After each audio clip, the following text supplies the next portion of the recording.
میں موجود تمام احباب اور رفقا، آپ کی سعادت مندی ہماری خوش بختی کہ آج 15 شعبان کی مبارک رات ہمیں یہاں نصیب ہو رہی ہے۔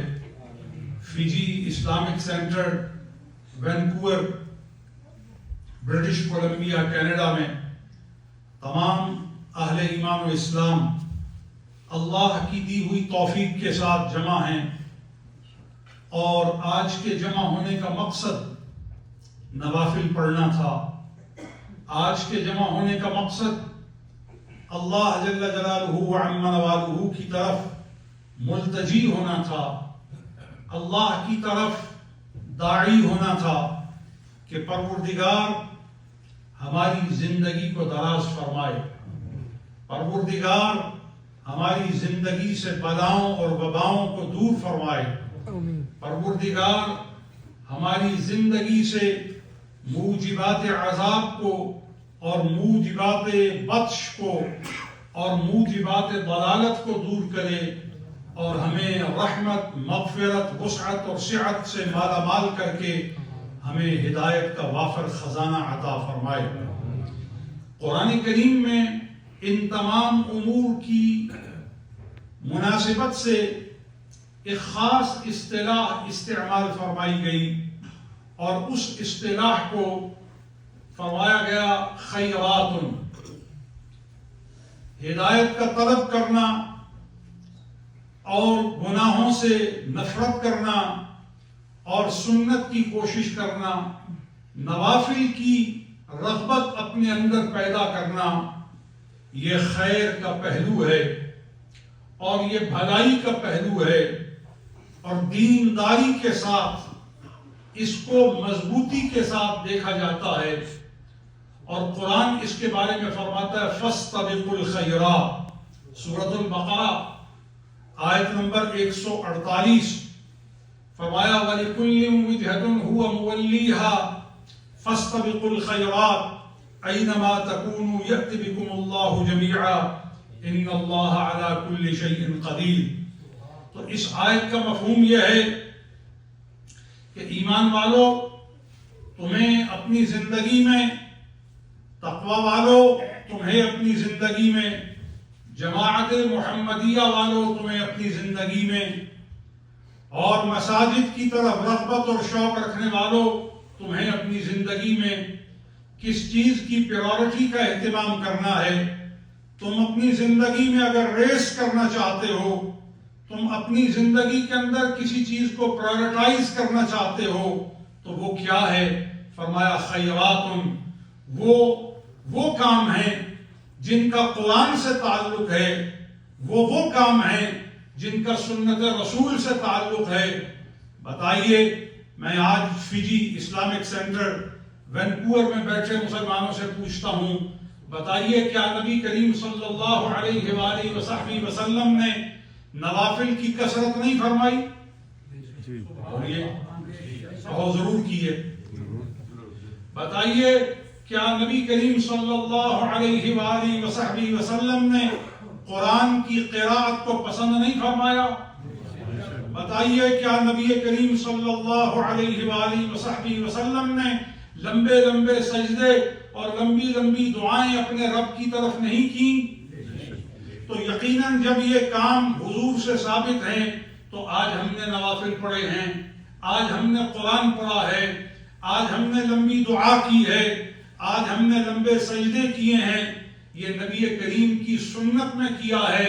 اور جو لوگ یہ پوچھتے ہیں کہ 15 شعبان ہی کو کیا حضور نے کیا ہے کہ نہیں، تو میں اس کا جواب دیتا ہوں کہ نبی کریم صلی اللہ علیہ وآلہ وصحبہ وسلم کی بابت آپ ایک دن کا سوال کرتے ہیں کہ حضور نے 15 کو یہ کام کیا ہے کہ نہیں، میں اس کا جواب دیتا ہوں حدیث سے ثابت ہے، بخاری میں موجود ہے، مسلم میں موجود ہے، ترمذی میں موجود ہے، ابو داؤد میں موجود ہے، سنن نسائی میں موجود ہے، سنن ابن ماجہ میں موجود ہے، سنن حمیدی میں موجود ہے، مسند بزار میں موجود ہے، معجم کبیر للطبرانی میں موجود ہے، معجم الاوسط للطبرانی میں موجود ہے، معجم الصغیر للطبرانی میں موجود ہے، حدیث کی باقی کتابوں میں موجود ہے کہ حضور نے ہر رات 8 رکعت نفل پڑھے ہیں، حضور نے ہر رات 10 رکعت نفل پڑھے ہیں، حضور نے ہر رات 6 رکعت نفل پڑھے ہیں، اور ہر رکعت میں حضور نے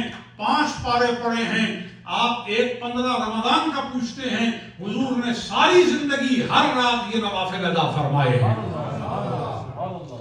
تو جب حضور نے ہر رات یہ نوافل ادا فرمائے ہیں اور ہر رات حضور کی ان نوافل میں بسر ہوئی ہے، تو جب حضور کا یہ عمل ہر رات کا ہے، اگر ہم کسی مومن کو ترغیب دیں اور 15 کی رات میں اسے لے کر کے اسے عبادت پر لے آئیں، اسے دعا پر لے آئیں، اسے مناجات پر لے آئیں، تو وہ عبادت اللہ کی کر رہا ہے، وہ دعا اللہ سے کر رہا ہے، وہ استغفار اللہ سے کر رہا ہے، تو اس سے منع کرنا، خیر سے منع کرنا ہے، عبادت سے منع کرنا ہے، بھلائی سے منع کرنا ہے، اللہ کے قرب سے منع کرنا ہے، مصطفیٰ کے طریقے سے منع کرنا ہے، نور سے منع کرنا ہے، روشنی سے منع کرنا ہے، عزت سے منع کرنا ہے، آخرت کی بخشش سے منع کرنا ہے، صراط مستقیم سے منع کرنا ہے، اور مسجد میں اللہ کے ذکر سے منع کرنا ہے۔ اور قرآن کہتا ہے وَمَنْ أَظْلَمُ مِمَّنْ مَنَعَ مَسَاجِدَ اللَّهِ أَنْ يُذْكَرَ فِيهَا اسْمُهُ، اس سے بڑھ کر بھی کوئی ظلم کرنے والا ہوگا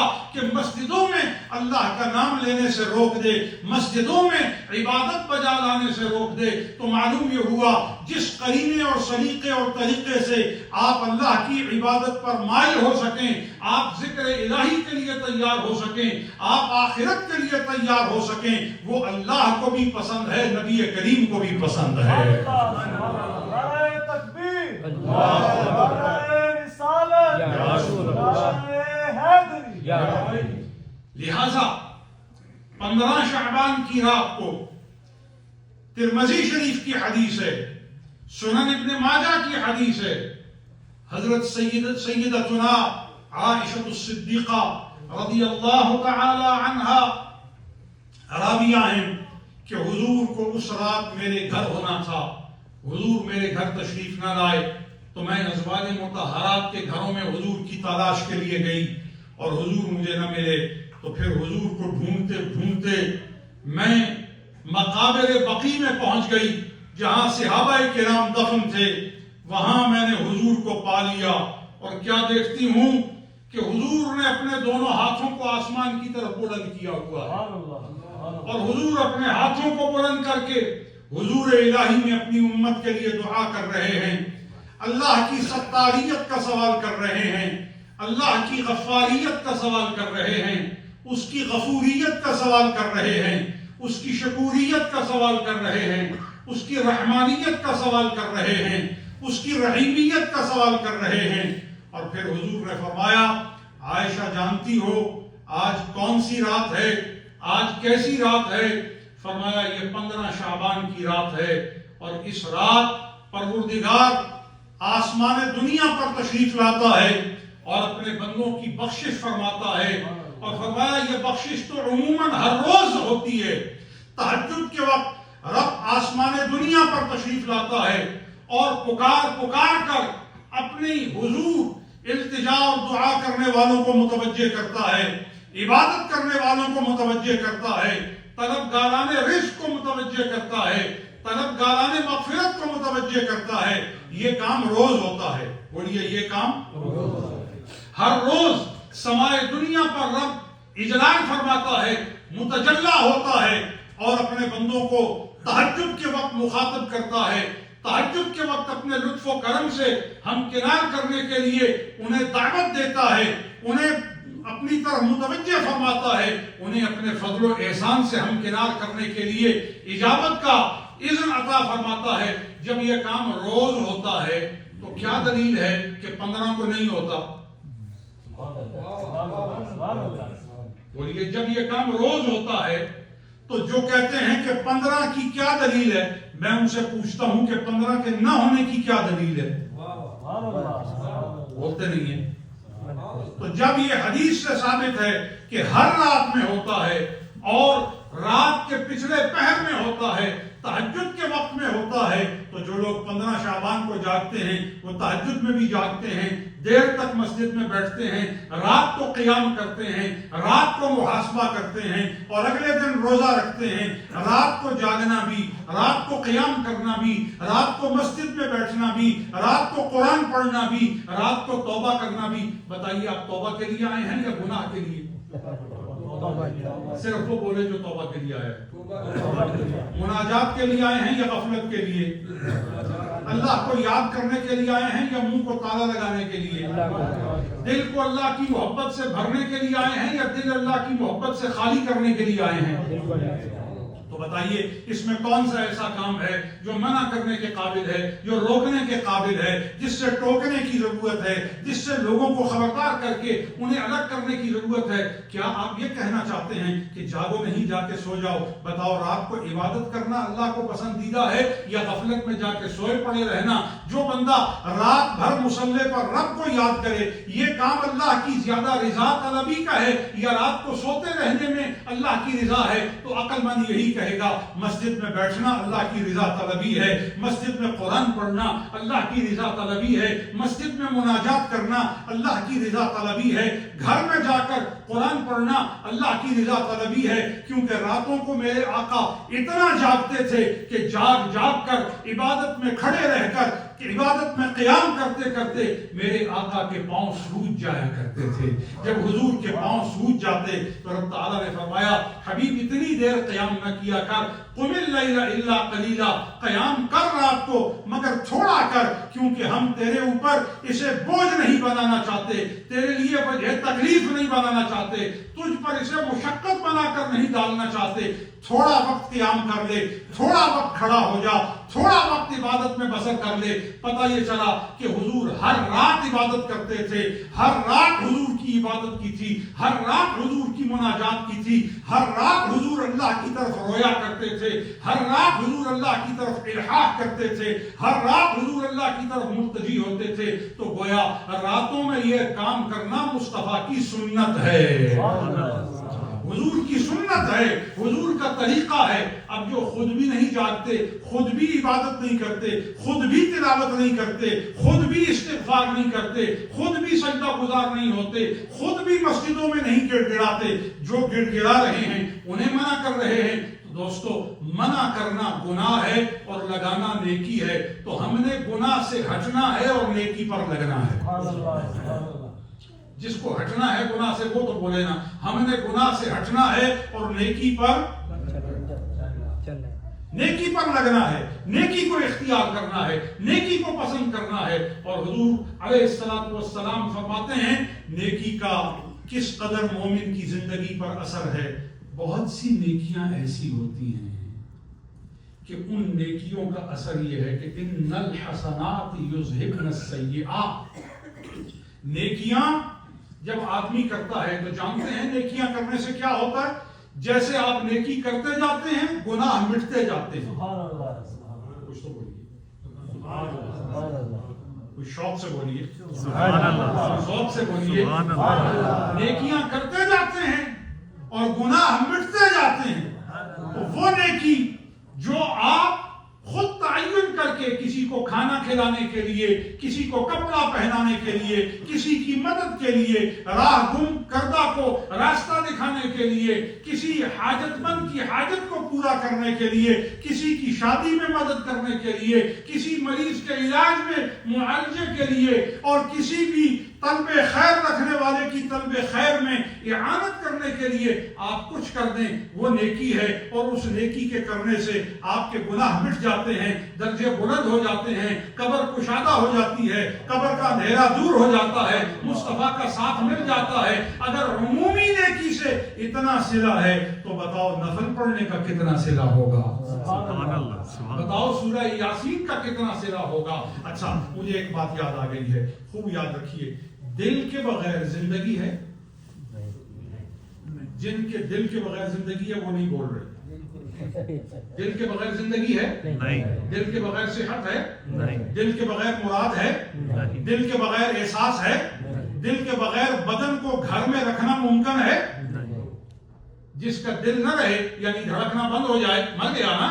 تو اب مر جانے کے بعد اسے گھر میں نہیں رکھا جا سکتا، اسے قبرستان میں دفن کر دیا جاتا ہے۔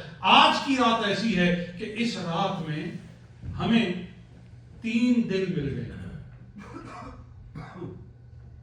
کتنے؟ پہلا دل ہمیں قرآن کا مل گیا ہے، دوسرا دل ہمیں نیکی کا مل گیا ہے، اور تیسرا دل ہمیں اس گھڑی کا، رات کا مل گیا ہے۔ قرآن کا دل سورہ یاسین، حضور کی حدیث میں قرآن کا دل سورہ یاسین، اور مومن کے دل میں رات کی پچھلی گھڑی جو عبادت کیا اور قبولیت کیا اور اللہ کے ہاں اس کی بڑی منزلت ہے، وہ قبولیت کا دل ہے، کیونکہ اس لمحے میں جب آپ جاگتے ہیں اور اللہ کی طرف ندا کرتے ہیں، التجا کرتے ہیں، الحاق کرتے ہیں، تو اس لمحے میں کی جانے والی عبادت پر خود پروردگار متوجہ ہوتا ہے۔ وہ گھڑی کا قلب ہے۔ آدھی رات میں جب آپ عبادت کرتے ہیں، پچھلی رات میں جب آپ عبادت کرتے ہیں، اور نماز کے بعد جب آپ عبادت کرتے ہیں، ہم مغرب سے بیٹھے ہیں، مغرب سے اس وقت تک تسلسل کے ساتھ عبادت ہو رہی ہے، تو فرمایا جو کام عبادت کے صلاۃ مکتوبہ کے بعد جو دعا کی جاتی ہے، عبادت کی جاتی ہے، اللہ کی طرف ذکر کیا جاتا ہے، اللہ کی طرف متوجہ ہوا جاتا ہے، پروردگار اپنے فضل سے اور مغفرت سے متوجہ ہونے والوں کی طرف خصوصی مہربانی کر کے لطف کرتا ہے، اور اس لطف کا نتیجہ یہ ہوتا ہے کہ زندگی کے اعمال کی سیاہیوں کو ختم کر کے مغفرت کی روشنی اور چمک اس میں داخل کر دی جاتی ہے۔ تو لیلہ نصف شعبان، اس کا باب ترمذی میں موجود ہے۔ لیلہ نصف شعبان، اس کا باب ابن ماجہ نے قائم کیا ہے، اس میں موجود ہے، حدیث کی باقی کتابوں میں موجود ہے۔ حدیث کی 6 صحیح کتابوں میں 2 کا حوالہ میں نے آپ کے سامنے رکھ دیا۔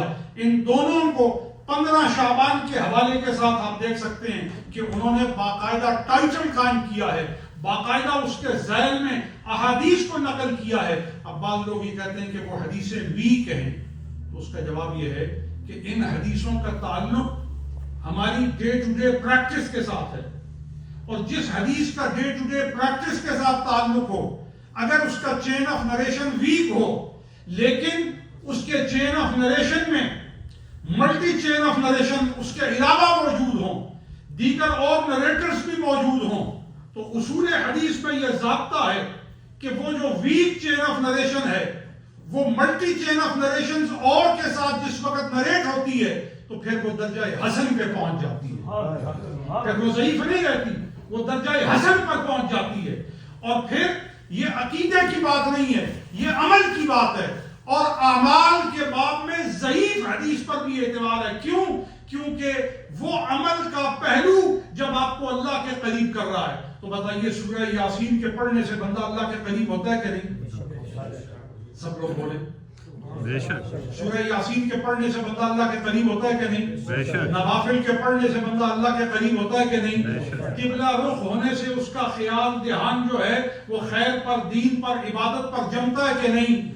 تو یہ تمام پہلو بتاتے ہیں کہ ان نیکیوں کے اور نیکیوں کی شکل کے بجا لانے سے ہمیں تقویٰ ملتا ہے، قرب خدا ملتا ہے، اور مصطفیٰ کریم کے طریقے کی حیت اور شکل اور انداز اور خوشبو ملتی ہے، اور یہی تو مومن کی زندگی کی کمائی ہے، یہی تو مومن کی زندگی کی کمائی ہے۔ اور اس کمائی کے لیے مومن جو ہے وہ ہمیشہ ہمیشہ کوشاں رہتا ہے۔ سورہ آل عمران میں مومن کے اوصاف بیان کرتے ہوئے اللہ جل جلالہ وعم نوالہ آیت نمبر 114 میں ارشاد فرماتا ہے، یؤمنون باللہ والیوم الآخر ویأمر بالمعروف وینہون عن المنکر ویسارعون فی الخیرات اولئک من الصالحین۔ فرمایا جو لوگ ایمان لاتے ہیں اللہ کے ساتھ، یؤمنون باللہ والیوم الآخر، جو لوگ اللہ کے ساتھ ایمان لاتے ہیں اور جو لوگ آخرت کے ساتھ ایمان لاتے ہیں، یأمرون بالمعروف وینہون عن المنکر، وہ نیکی کا حکم دیتے ہیں، وہ برائی سے منع کرتے ہیں، اور پھر اور ان کی کیا جستجو ہوتی ہے؟ یسارعون، they struggle to establish خیرات، وہ کوشش کرتے ہیں کہ ان کی زندگی میں نیکیاں ہی نیکیاں قائم ہو جائیں۔ وہ جستجو کرتے ہیں کہ ان کی زندگی میں وہ دوڑتے ہیں نیکیوں کی طرف، وہ جستجو کرتے ہیں نیکیوں کی طرف، ان کا دل لڑکتا ہے نیکیوں کی طرف، ان کی نگاہیں لگی رہتی ہیں نیکیوں کی طرف، ان کی محبت قائم رہتی ہے نیکیوں کی طرف، ان کے کان لگے رہتے ہیں نیکی کی بات پر، ان کے ہاتھ لگے رہتے ہیں نیکی پر خرچ کرنے کے لیے، اور ان کے پاؤں ہر وقت تیار رہتے ہیں نیکی کے لیے قدم سے قدم ملا کر آگے بڑھنے کے لیے۔ تو گویا مومن نیکی کے لیے مسارع رہتا ہے، نیکی کے لیے دوڑتا رہتا ہے، اور اب فرماتا ہے جو کام یہ ہے، جس کی جستجو یہ ہے، جو اس کے لیے کوشش کرتا ہے، فرمایا اس کے لیے فیصلہ سن لو، اولئک من الصالحین، ایسے ہی لوگ نیکوکاروں میں سے ہیں، ایسے ہی لوگ اصحاب صلح میں سے ہیں، ایسے ہی لوگ عزت اور کامیابی والوں میں سے ہیں۔ آج کی اس نشست میں فجی اسلامک سینٹر میں جن لوگوں نے شب برات کی، لیلۃ المبارکہ کی، اور 15 شعبان کی رات میں جاگ کر عبادت کی ہے، نوافل پڑھے ہیں، حدیث شریف کے مضمون کو مکمل کر کے اپنی بات ختم کرتا ہوں۔ حضور نے حضرت عائشہ الصدیقہ کو فرمایا، یاد ہے نا وہ حدیث جو میں نے شروع کی تھی، حضور نے فرمایا عائشہ رضی اللہ تعالی عنہ، جانتی ہو کہ آج کون سی رات ہے؟ عرض کی یا رسول اللہ ہاں 15 شعبان کی رات ہے۔ فرمایا آج کی رات پروردگار سمائے دنیا پر اجلال فرماتا ہے اور میری امت کے لوگوں کے گناہوں کو اس قدر معاف فرماتا ہے جس قدر قبیلہ بنی کلب کی بکریوں کے بال ہیں۔ تو یہ تو مغفرت کی رات ہے، اور اس رات مشرک کو نجات نہیں ملتی، اس رات رشتہ داروں سے لا تعلقی کرنے والے کو نجات نہیں ملتی، اس رات ماں باپ کے گستاخ اور بے ادب اور ماں باپ سے منہ موڑنے والے اور ماں باپ کے حق میں کوتاہی کرنے والے کو نجات نہیں ملتی، اس رات اللہ کی رحمت سے مایوس اور نا امید ہونے والے کو نجات نہیں ملتی، اور جو اس رات بھی اللہ کی طرف متوجہ ہونے سے قاصر رہا، مایوس رہا، محروم رہا، پھر نہ جانے کب اس کی زندگی میں روشنی آئے گی، پھر نہ جانے اس کی زندگی میں سمجھ کا پہلو کب آئے گا۔ اللہ تعالیٰ آج کی اس رات کو ہم سب کی بخشش کا موجب بنا دے، آج کی اس رات کو ہم سب کے رزق کے اضافے کا موجب بنا دے، آج کی اس رات کو ہم سب کی عزت افزائی کا موجب بنا دے، آج کی اس رات کو ہم سب کی رہائی عذاب قبر سے نجات اور قبر کی سختی اور قبر کی شدت سے ہمیں محفوظ کرنے کا موجب بنا دے۔ وما توفیقی الا باللہ علیہ توکلت و الیہ انیب۔ اللهم صل وسلم وبارك وتحنن وتمنن على سيدنا محمد وعلى آلہ وصحبہ اجمعین۔ مولا کریم تو سب سے راضی ہو جا، مولا کریم تو ہم سب کے رزق میں اضافہ فرما، مولا کریم تو ہم سب کو شفا، صحت، تندرستی، سلامتی عطا فرما، ہم سب کی زبانوں پر اپنا ذکر اور اپنے حبیب کا ذکر جاری فرما، مولا کریم عذاب قبر سے ہمیں رہائی عطا فرما، حرمین شریفین کی زیارت عطا فرما، سب جن کے لیے دعا کا کہا گیا ان کے لیے بھی اور جن کے لیے نہیں کہا جا سکا ان کے لیے بھی مولا کریم ہماری دعا کو قبول و منظور فرما۔ ربنا تب علینا انک انت التواب الرحیم۔ صلی اللہ علی سیدنا محمد وعلی آلہ وصحبہ اجمعین برحمتک یا ارحم الراحمین۔